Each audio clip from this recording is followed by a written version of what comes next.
Okay, so morning friends, I'm Dr. Sushant Soni and I'm the pathology faculty and author with the institute. Now, starting with Grand Test 180 pathology questions, starting with question number 120. What we see here is 2-year-old boy with Bruton's A gamma globulinemia has Streptococcus pneumoniae infection, which is most likely cause of increased bacterial infection, and the answer is 4, that is neutrophil opsonization defect. See, question 120, the answer is D, that is Bruton's A gamma globulinemia causes neutrophil opsonization defects. It causes neutrophil opsonization defects. See, this was a good question because to answer this question, first you needed to know what is Bruton's X-linked A gamma globulinemia. So Bruton's X-linked A gamma globulinemia. Bruton's X-linked A gamma globulinemia. The name tells you everything. It is X-linked in nature, so it is an inheritance pattern, X-linked recessive. Next point, A gamma globulinemia.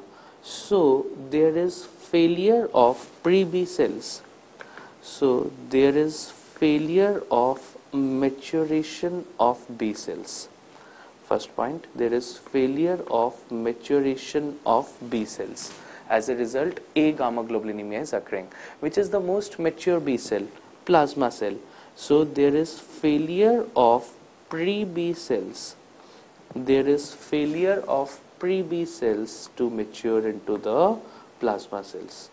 There is failure of pre-B cells to mature into plasma cells. As a result, it is associated with A gamma globulinemia. Next point, if there is this failure, there would be a deficiency of IgG antibody also, because it is the plasma cells which is producing all the antibodies.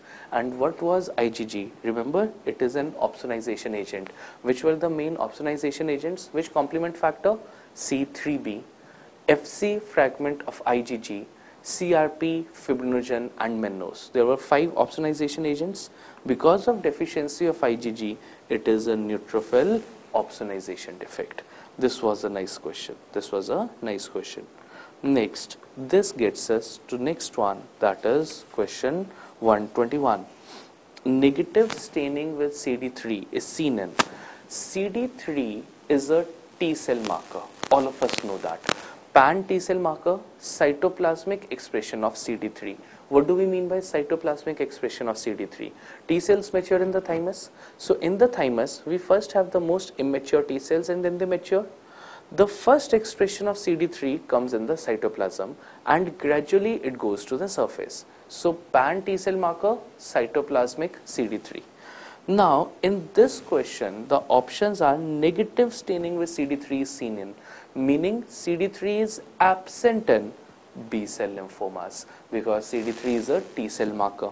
Even if you do not know that they are seen in NK cell lymphoma, and the fourth option was lymphomatoid granulomatosis, even if you do not know that, you know that B cells are CD3 negative. So question 121, the answer is A, that is B cell lymphomas. But you will not be knowing everything about a particular question, but you can rule out other options and come to the right answer.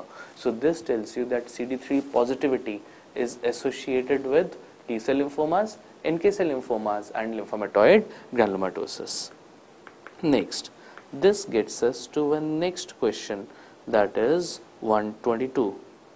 Now coming to question number 122, just a sec. This is I guess a slightly heavy file, so just a sec bache.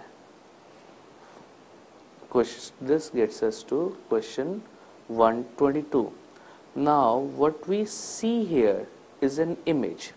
Which of the following histopathological feature is shown? Now the minute you see this image, you are able to make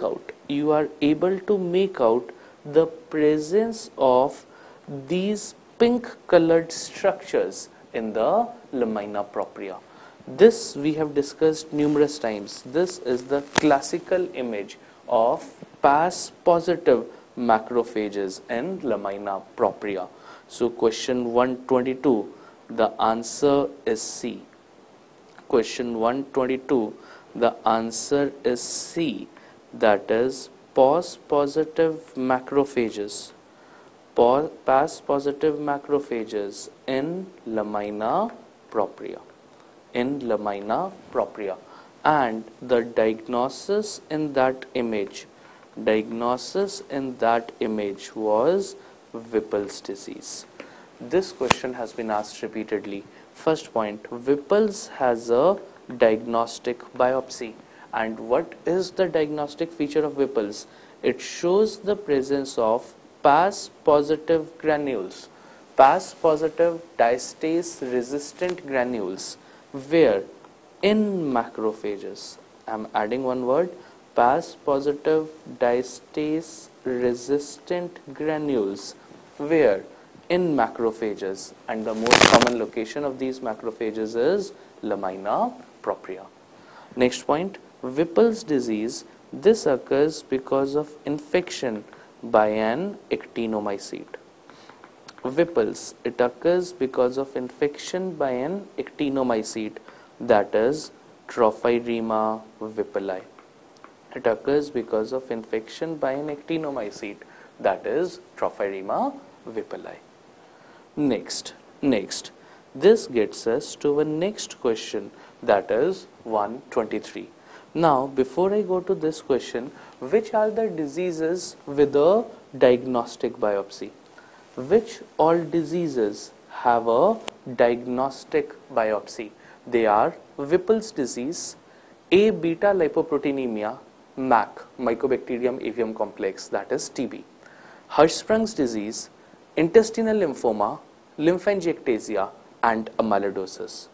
This list of diseases, let me write it for you. This list of diseases with a diagnostic biopsy again has to be remembered. Diagnostic biopsy in GIT. They are Whipple's disease. Whipple's, we have already seen this. Whipple's disease, A beta lipoproteinemia. Whipple's, A beta lipoproteinemia. MAC, Mycobacterium avium complex. MAC, that is TB. Next, Hirschsprung's disease. Hirschsprung's disease. Which stain do we use for Hirschsprung's? Acetylcholinesterase. Hirschsprung's disease, intestinal lymphoma. Intestinal lymphoma, intestinal lymphangiectasia. Intestinal lymphangiectasia and amyloidosis. And amyloidosis. These are the diseases with a diagnostic biopsy. Has to be remembered. Next, this gets us to our next question, that is question 123.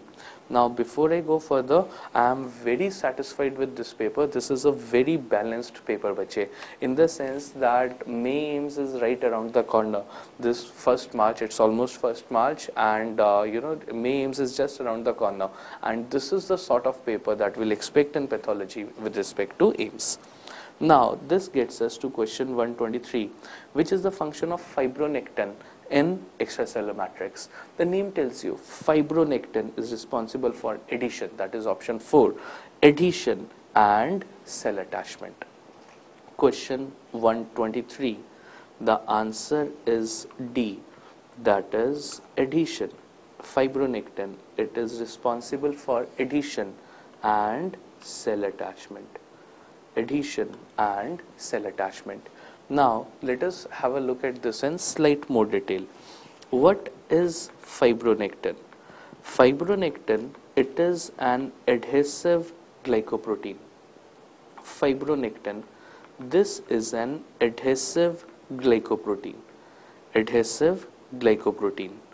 Next point, it is present in 3 forms, that is plasma, that is in the plasma, or the plasma form which is involved in blood clotting.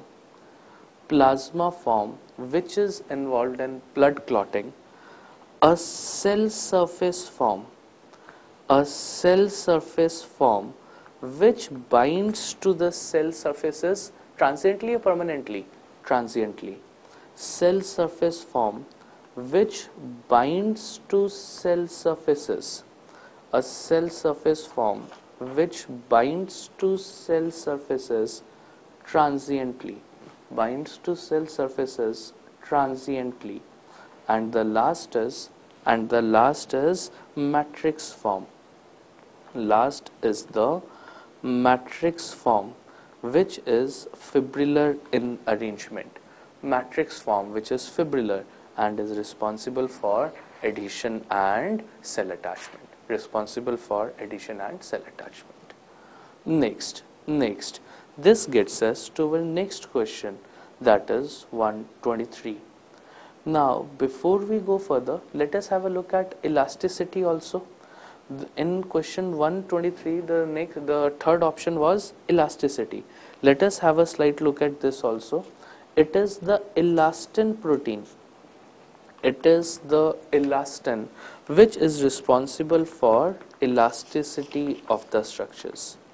Elastin, this is responsible for elasticity of the structures. What do we mean by elasticity of the structures? Example, pinna of the ear. Example, pinna of the ear and wall of aorta. Pinna of the ear and wall of aorta. This is elastin, that is option C. Elasticity is by elastin. Cell adhesion and attachment is by fibronectin. And the last is proteoglycans. Last point, proteoglycans. Proteoglycans, they are responsible for selective passage of molecules. Proteoglycans, they are responsible for selective passage of molecules.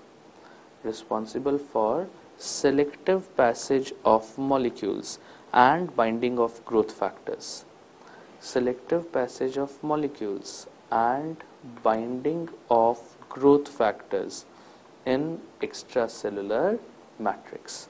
Binding of growth factors in extracellular matrix. This is the role of elastin and proteoglycans.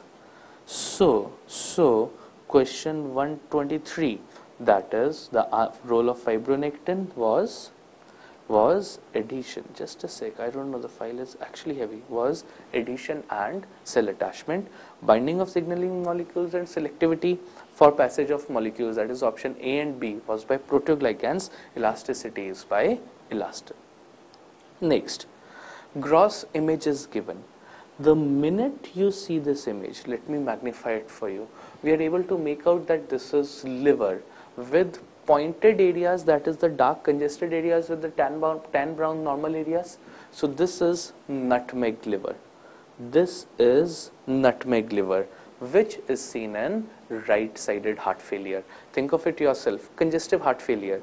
Right-sided heart failure leads to venous congestion, in turn leading to nutmeg liver. So question 124. The diagnosis on the image was nutmeg liver, which is associated with right-sided heart failure, which is associated with the option B, that is right-sided heart failure. I need not tell you that nutmeg liver, the congested areas are the perivenular areas, whereas the tan brown normal are the periportal areas. The congested areas are perivenular in nature. Congested areas are perivenular in nature, whereas the tan brown normal liver is periportal in nature.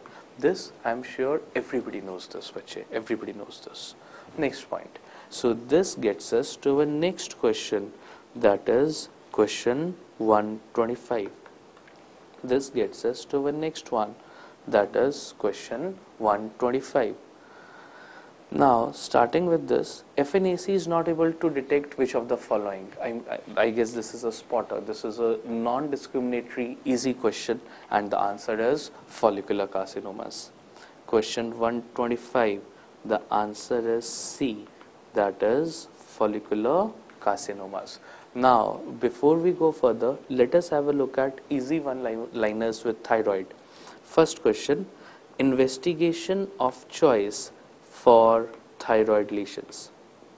Investigation of choice for thyroid lesions.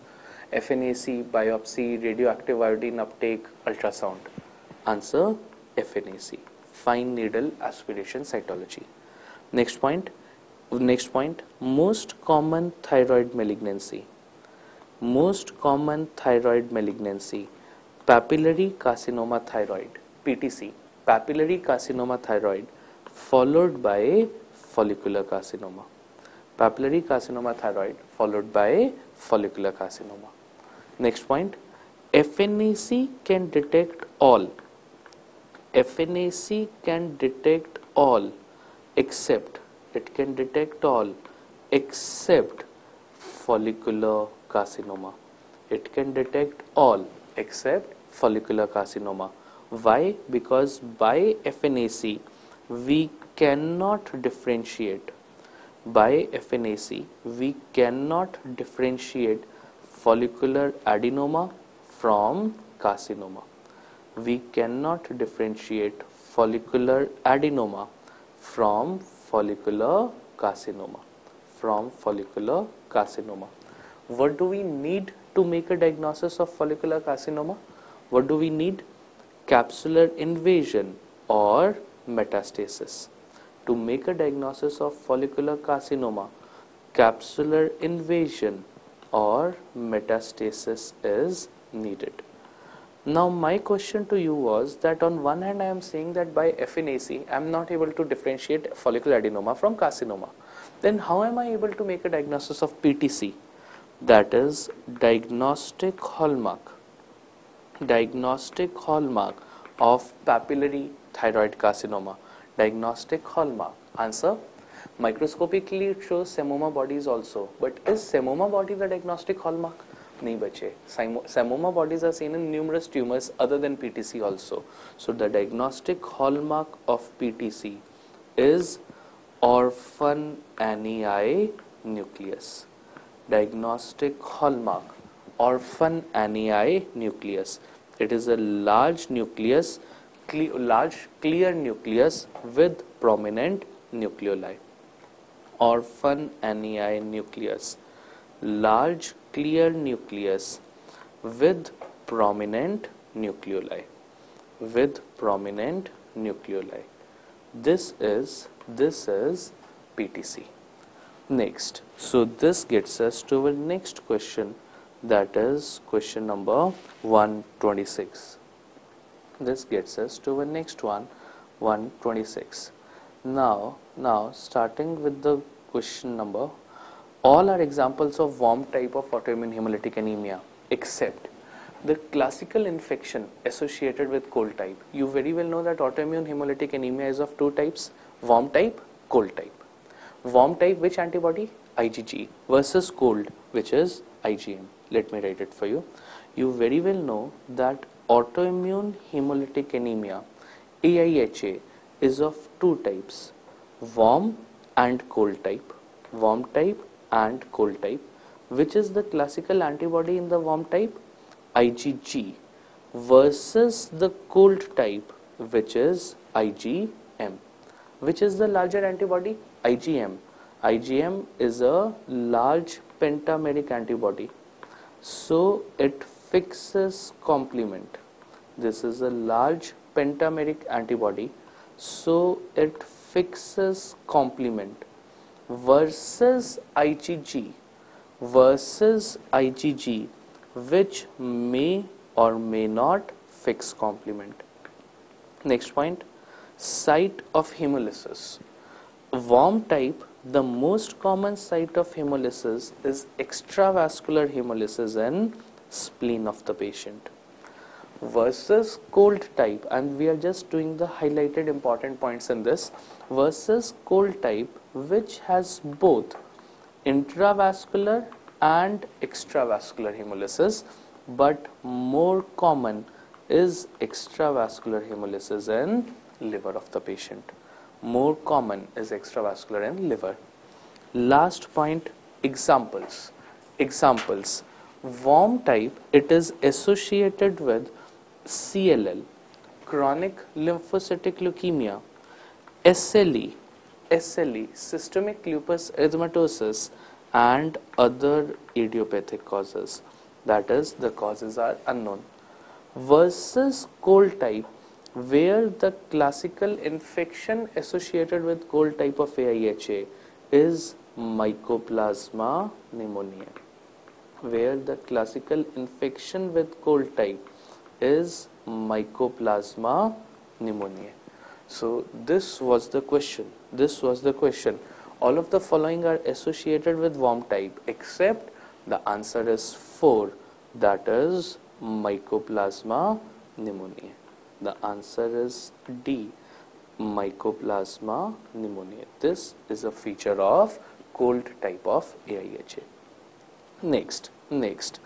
This gets us to our next question, that is question 126. No, we just did 126. This gets us to our next question, that is question number 127. Regarding amyloidosis, all are true except sensitivity of amyloidosis from rectal biopsy is more than abdominal fat. Nahi bache. Sensitivity of abdominal fat is more than rectal biopsy. Option A is true. Let us keep on writing this side by side. Sensitivity of abdominal fat is more than rectal biopsy. It is more than rectal biopsy. But which is the most specific test? Which is the most specific site of biopsy in amyloidosis? Most specific site of biopsy in amyloidosis is the rectal biopsy. Most specific site of biopsy is the rectal biopsy. So differentiate between the two. Sensitivity, abdominal fat; specificity, rectal biopsy. Next. Scintigraphy with radio-labeled serum A shows birefringence. Apple green birefringence under polarized light is with polarizing microscope, not scintigraphy. Inactivated factor 10 leads on to coagulation disorders. Nahi bache. Option 3, factor 10 is inactivated, it will lead to bleeding disorders, not coagulation disorders. Think of it yourself. If factor 10 is getting inactivated, it will not lead to coagulation, it will lead to bleeding disorders. Next, so all are false except the answer is D, that is mutant transthyretin is seen in senile familial amyloidotic neuropathies. So the answer to question 127 is D. I am not writing the full statement, but the answer is D. Next point. This gets us to next question, that is question 128. Question number 128. All are features of Burkitt's except Burkitt's is associated with EBV. I can divide Burkitt's into 3 types: endemic or the sporadic type, HIV associated endemic, that is African type, sporadic type, and HIV associated. So EBV is seen in Burkitt's. Next, lymph nodes are not commonly involved. Agreed. The most common site is mandible or the jaw. Translocation 814 is common and it is responsive to chemotherapy. Burkitt's is a chemotherapy responsive tumor, not unresponsive.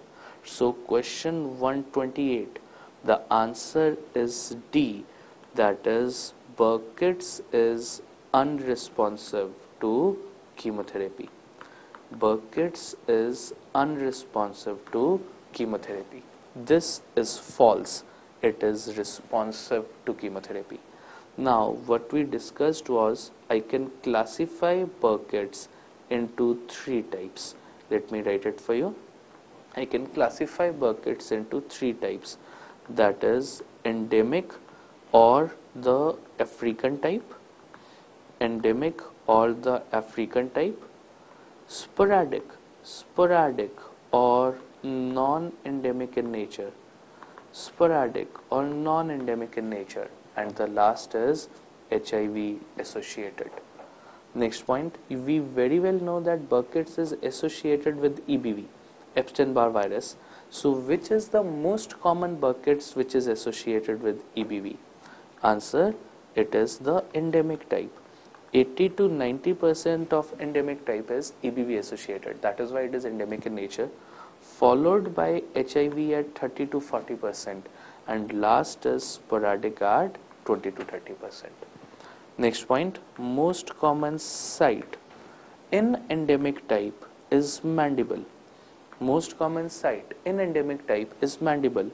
Sporadic is ileocecal junction, whereas HIV associated is lymph node. Most common translocation 814, and it is responsive to chemotherapy. So answer is D. Next, this gets us to our next question, that is question 129. Following fish depicts what? Now what you see here, let me enlarge this a bit. What you see here is the presence of red dots and green dots. That is normal. There should be 2 red, 2 green. Forget 2. There should just be red and green color. 2 red, 2 green, which is normal. But here you are having, look at the arrow which I am showing, you are getting the presence of a third, that is a yellow color also. This shows that translocation has taken place. So question 129, the answer is C, that is translocation. Question 129, बच्चे simple fund है, there should be 2 red and 2 green. In case a third color is coming by fish, it means it is a translocation. Next point. This gets us to question 130. Question 130. Which of the following is not a minor criteria for multiple myeloma? Lytic bone lesions, M spike, and plasmacytosis more than 20% are. Which is the major criteria? Plasmacytoma on tissue biopsy. Question 130. The answer is C, that is plasmacytoma. Plasmacytoma on tissue biopsy. These days we go for the IMWG, International Myeloma Working Group criteria. Major and minor criteria for multiple myeloma was used earlier.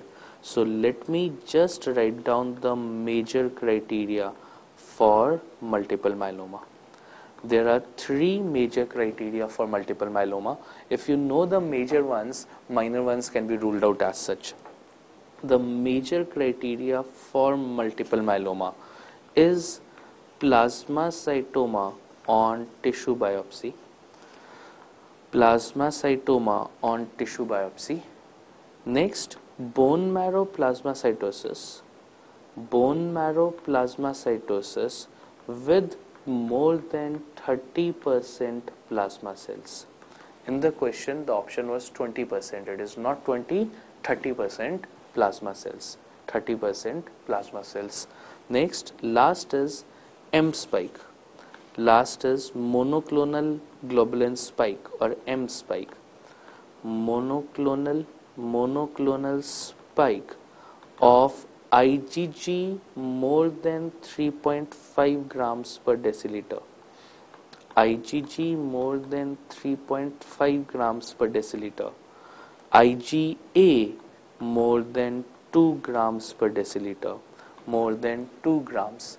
And the last is light chain excretion. Light chain excretion on urine protein electrophoresis, or simply keep it as light chain excretion in urine of more than 1 gram per 24 hours. More than 1 gram per 24 hours. These are the major criteria. These are the major criteria for making a diagnosis of multiple myeloma. Next, this gets us to the next question, that is question 131. True about GIST is all, except GIST stands for, just a sec bache, GIST stands for gastrointestinal stromal tumor. GIST, gastrointestinal stromal tumor. You know the points with GIST very well. Cell of origin, interstitial cells of Kajal.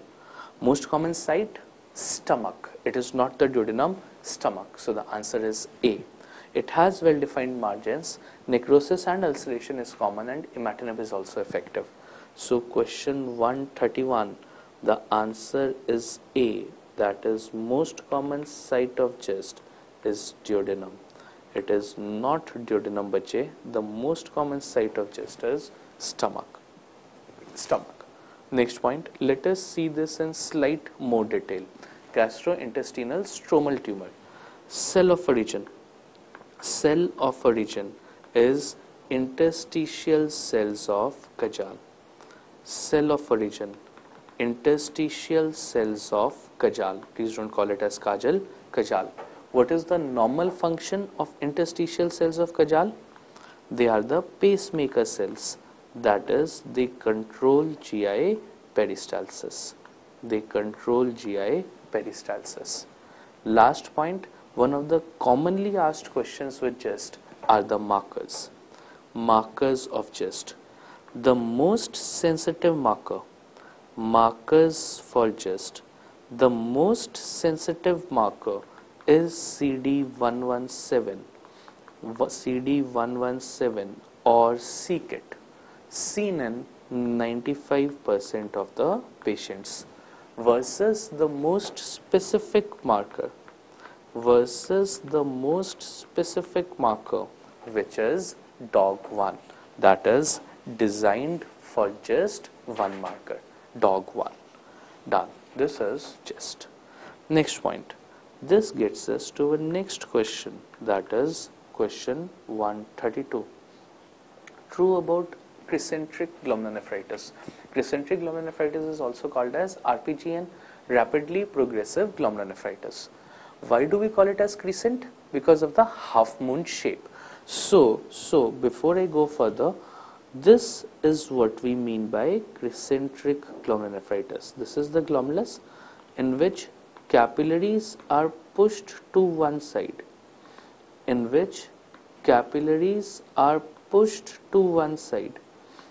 They are pushed to one side with presence of crescent on the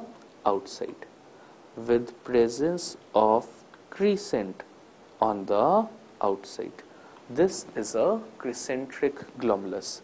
This crescent can be of two types. It can be fibrous or cellular. Third type is fibrocellular. This is a crescent. Now let us come to the question. True is development of renal failure in years. Nahi bache, it is called as RPGN, rapidly progressive glomerulonephritis. It is not in years but in months. Extensive extracapillary glomerulonephritis is the pathologic hallmark. This is true. Extracapillary glomerulonephritis is occurring, it leads to crescent formation. Never occurs with systemic vasculitis. Nahi. One of the most common causes of RPGN is systemic vasculitis, called as IgA nephropathy. No, that is Buerger's disease. So question 132, the answer is B.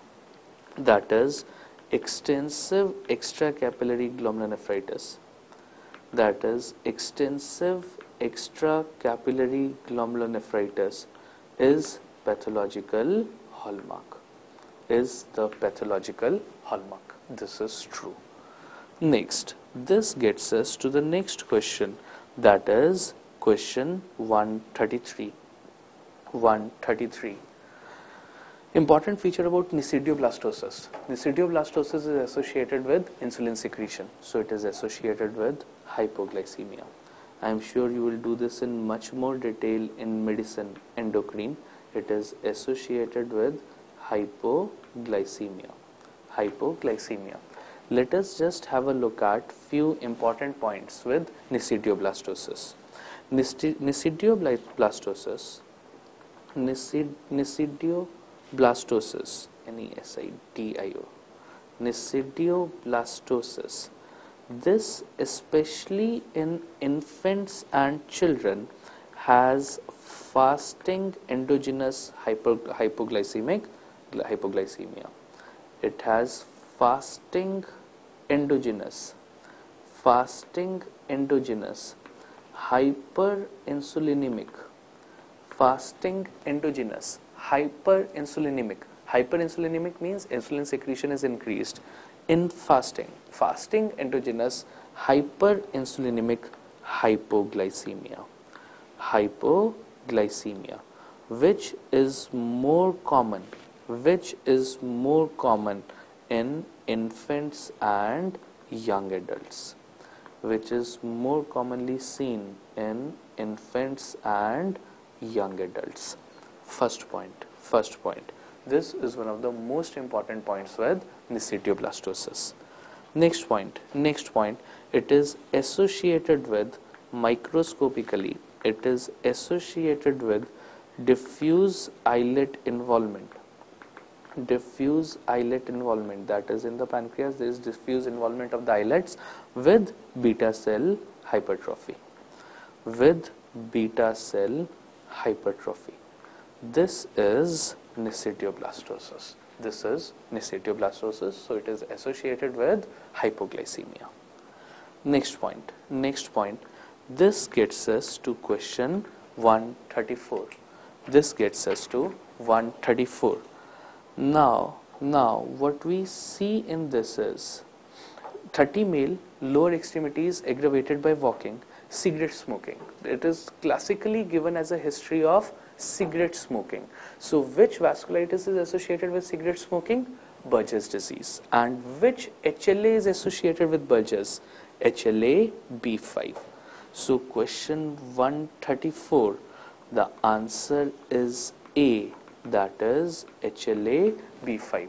I am not going to make a table of all the diseases associated with HLA again. We have done them numerous times extensively. Just in this case, the diagnosis was Buerger's disease. Which vasculitis is classically associated with smoking? Buerger's disease, which is associated with HLA B5.